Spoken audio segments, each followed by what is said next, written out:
Hello दोस्तों, स्वागत है आपका स्लीपी क्लासेस में। और दोस्तों, आज का जो टॉपिक करंट अफेयर्स में है वो है यूनिवर्सल सर्विस ऑब्लिगेशन फ़ंड। दोस्तों देखिए, आज के ज़माने में रोटी कपड़ा और इंटरनेट बहुत ज़्यादा ज़रूरी है, और उसके साथ साथ फ़ोन्स तो एक बहुत ही ज़्यादा नेसेसिटी हो गई है। ठीक है, अब ये यूनिवर्सल सर्विस ऑब्लिगेशन फ़ंड क्या चीज़ होती है हम जानेंगे, लेकिन उससे पहले हम जानेंगे ये न्यूज़ में क्यों है, कंटेक्स्ट देखते हैं।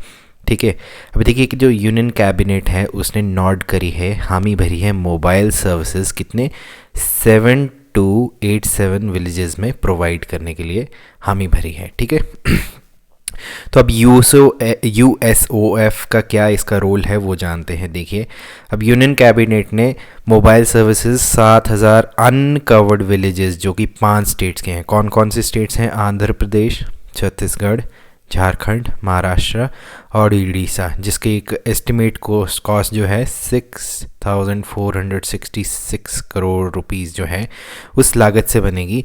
और यहाँ पे प्रोविज़न क्या करना है, ये जो प्रोजेक्ट है वो प्रोवाइड करेगा 4G mobile services 7 to 8 uncovered villages of 44 aspirational districts. ठीक है, एस्पिरेशनल डिस्ट्रिक्ट्स क्या आते हैं वो भी जानेंगे। ठीक है जी, 5 स्टेट्स में इस लागत से। और ये कितने साल के में हो जाएगा? 5 साल में। और इसमें जो है ये जो कॉस्ट है ये ऑपरेशनल एक्सपेंसेस इंक्लूडेड है।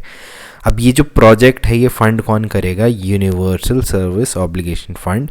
और ये टारगेट का, इसका जो टारगेट है वो कंप्लीट करना है 18 months after the signing off agreement. ठीक है, तो ये है। अब सबसे पहले एस्पिरेशनल डिस्ट्रिक्ट प्रोग्राम्स के बारे में हमने बात करी है, तो जानते हैं कि एस्पिरेशनल डिस्ट्रिक्ट प्रोग्राम्स क्या होते हैं। अब एस्पिरेशनल डिस्ट्रिक्ट प्रोग्राम्स बेसिकली क्या हैं, इसमें 111 मोस्ट अंडर डेवलप्ड डिस्ट्रिक्ट्स जो हैं उनको हमने जो रखा हुआ है, ठीक है, आइडेंटिफाई कर लिया हुआ है। और इसमें क्या है कि आपके जितने भी सेंट्रल और स्टेट गवर्नमेंट्स की स्कीम्स होती हैं उनको इफ़ेक्टिवली किस तरीके से वहाँ पे लेवाई किया जा सके, मतलब लगाया जा सके, इम्प्लीमेंट किया जा सके, उसके लिए है। और इसमें सेंट्रल और स्टेट लेवल के प्रभारी जो कि ऑफिसर्स होते हैं, डिस्ट्रिक्ट कलेक्टर्स होते हैं, ठीक है, इसके लिए ये सारी की सारी जो चीज़ें हैं वो करी हुई हैं। और एस्पिरेशनल डिस्ट्रिक्ट के बीच में कंपटीशन भी रहे ताकि कौन सा डिस्ट्रिक्ट ऊपर कर रहा है। ठीक है, एस्पिरेशनल डिस्ट्रिक्ट पे भी आपकी एक कभी वीडियो आएगी, लेकिन आज हमारा जो है यूनिवर्सल सर्विस ऑब्लिगेशन फ़ंड पे है। ठीक है, अब देखिए यूनिवर्सल सर्विस ऑब्लिगेशन फ़ंड के बारे में जान रहे हैं तो सबसे पहले जेनेसिस देखते हैं। देखिए, अब क्या हुआ 1837 में ये जो कॉन्सेप्ट है, ये रोलैंड हिल, ये जो है आपके सर रोलैंड हिल जो हैं, इन्होंने क्या कहा, ये पोस्टल रिफॉर्म्स का चल रहा था, तो उन्होंने क्या कहा कि यूनिफॉर्म रेट्स होने चाहिए। किसकी? यूनाइटेड किंगडम्स में यूनिफॉर्म रेट्स होने चाहिए ताकि जो पोस्टेज स्टैम्प्स हैं उसमें हो। तो यूनिवर्सल की सर्विस जो है एक की ऑब्जेक्टिव था किसका? यूनिवर्सल पोस्टल यूनियन का। फिर हमारे थियोडर वेल जो है प्रेसिडेंट AT&T के 1910 में, ठीक है, इन्होंने सबसे पहले यूनिवर्सल सर्विस का जो है जो नाम है ये यूज़ किया। अब ठीक है, अभी इन्होंने क्या किया कि 1910 की जो एनुअल रिपोर्ट होती है कंपनी की, उनमें कहा कि यूनिवर्सल राइटिंग जो है, जैसे कि टेलीफोन सिस्टम जो है वो क्या होना चाहिए? यूनिवर्सल होना चाहिए, इंटरडिपेंडेंट होना चाहिए और इंटर कम्युनिकेटिंग होना चाहिए, और सबको अफोर्डेबल होना चाहिए, और सबको ये चीज़ अपनी होनी चाहिए। ठीक है, अब देखिए इंटरनेशनल टेलीकम्युनिकेशन यूनियन का जो है कॉन्स्टिट्यूशन, उसमें आर्टिकल 1D जो है वो प्रोवाइड करता है कि purpose of the union is to promote extension of the benefits of new telecommunication technology to world inhabitants. ठीक है, जैसे अगर सपोज़ अगर कभी हम पेटेंट्स के बारे में बात कर रहे हैं, ठीक है, तो हम गैट, वीपो वगैरह इन सब के बारे में बात करेंगे। ठीक है, क्योंकि हमें जेनेसिस के बारे में पता होना चाहिए। उसी तरीके से अगर हम यूनिवर्सल सर्विस ऑब्लिगेशन फ़ंड के बारे में कर रहे हैं तो हमें जेनेसिस पता होनी चाहिए। अब इंडियन कंटेक्स्ट में आते हैं तो हिस्ट्री जानते हैं। देखिए हिस्ट्री क्या है, अब जो न्यू टेलीकॉम पॉलिसी आई थी कौन से ईयर में? 1999 में आई थी उस गवर्नमेंट ऑफ इंडिया में। उसमें यूनिवर्सल सर्विस को जो है, यूनिवर्सल सर्विस को एक सबसे मेन ऑब्जेक्टिव बनाया गया था, और उन्होंने कहा था कि एक बैलेंस होना चाहिए यूनिवर्सल सर्विसेज का। ठीक है, उसमें सारे के सारे का एरिया जो हैं वो कवर होने चाहिए। और यहाँ पे फोकस किस चीज़ पे दिया गया था, इस पे फोकस दिया गया था रूरल एरियाज़ पे। और यहाँ पे बोला गया था कि इस तरीके का प्रोविज़न होना चाहिए कि हाई लेवल की सर्विस होनी चाहिए जो कि कंट्री की डिमांड्स जो हैं, जो कि उसकी इस टाइम पे इकॉनमी है या फिर जो भी इसकी जो व्यवस्था है वो उसको प्रोत्साहित करे, ताकि हमारी टेलीकम्युनिकेशन फैसिलिटी जो है वो रिमोट, हिली और ट्राइबल एरियाज़ में पहुँचे। ठीक है, तो अभी हम देखते हैं कि जियो आ गया है, रिलायंस आ गया, लेकिन BSNL एक ऐसी कंपनी थी और है अभी जिसके अभी भी लैंडलाइन जो हैं आपके एक घर घर में मिलेंगे। ठीक है, ठीक है, तो ये चीज़ है। इनफैक्ट मेरे खुद के घर में BSNL का पहला ब्रॉडबैंड लगा था, हमारे हर घर में लैंडलाइन की व्यवस्था थी। ठीक है जी।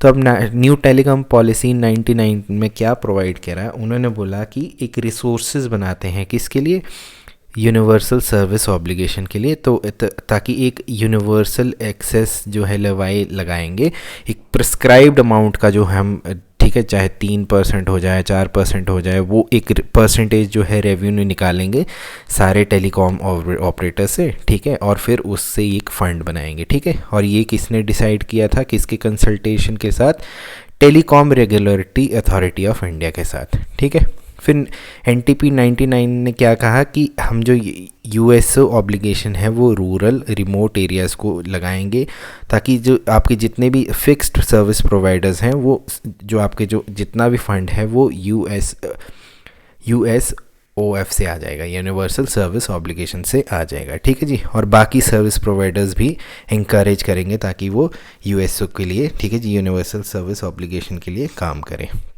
अब देखिए, यूनिवर्सल सर्विस सपोर्ट सिस्टम जो है, ये पॉलिसी जो है 1/4/2000 को आ गई थी, 2002 को। और जो गाइडलाइंस आई थी यूनिवर्सल सर्विस सपोर्ट सिस्टम की, वो डिपार्टमेंट ऑफ टेलीकम्युनिकेशन ने 27 मार्च 2002 को आ गई थी। ठीक है, तो ये थी हमारी हिस्ट्री की इंडिया में किस तरीके से आया। अब इसको थोड़ा सा हम संक्षेप में देखते हैं कि क्या है।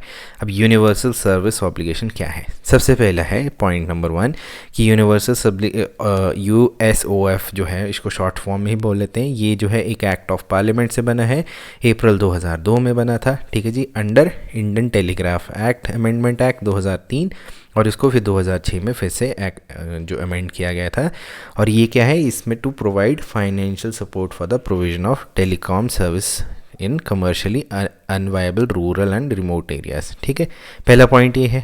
दूसरा पॉइंट है कि ये एक अटैच ऑफिस है किसके, डिपार्टमेंट ऑफ टेलीकॉम के अंतर्गत, और ये इसका जो एडमिनिस्ट्रेटर है जो भी अपॉइंट किया जाता है ये सेंट्रल गवर्नमेंट होता है। तीसरा पॉइंट क्या है कि रिसोर्सेज जो हैं इम्प्लीमेंटेशन के USO के, वो कैसे होते हैं, एक यूनिवर्सल सर्विस लेवाई उसके हिसाब से होती है, जिसका कि 5% जो है वो एडजस्टेड ग्रॉस रेवेन्यू जो है टेलीकॉम सर्विसेज प्रोवाइड करते हैं।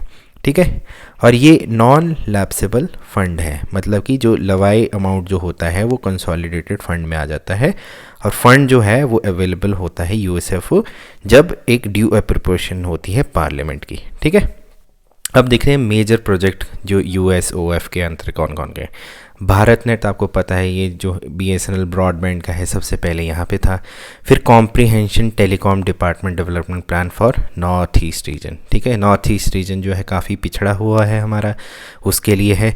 फिर implementation of comprehensive telecom department plan for island, Lakshadweep, Andaman वगैरह के लिए। ठीक है, और फिर mobile services in uncovered villages and aspirational district schemes.